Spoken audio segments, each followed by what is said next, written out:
এটা মান কচু বাটা 300 গ্রামের মতন। ভালো করে আমি এর ভিতরে যে দুধটা আছে বার করে নেব। এটা হাফ মালাই নারকেল, 12টার মতন কাঁচা লঙ্কা একসঙ্গে দিয়ে আমি এটা সুন্দর করে মিক্সিতে বেটে নেব।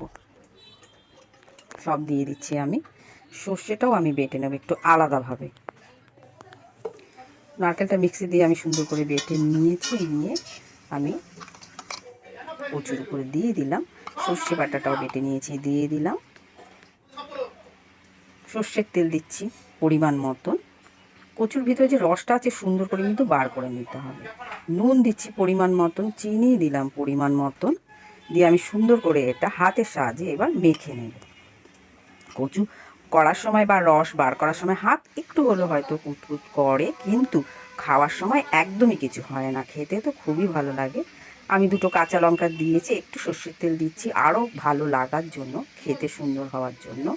গরম গরম বাঙালিদের পাতে ভাতে এই কচু বাটা অসাধারণ। করে খেয়ে দেখো, খুবই ভালো লাগবে। আমাদের তো খুবই ভালো লাগে এবং একদমই গলা কিচ্ছু হয় না, মনে হয় যেন আবার আরেকদিন করে খাই। এরমভাবে তোমরা করে খাবে। ভালো লাগলে লাইক, শেয়ার, সাবস্ক্রাইব করবে, পাশে থাকবে। আমিও পাশে আছি, পাশে থাকবো। আবার নতুন আরেকটা রান্না নিয়ে আমি হাজির হব। ধন্যবাদ।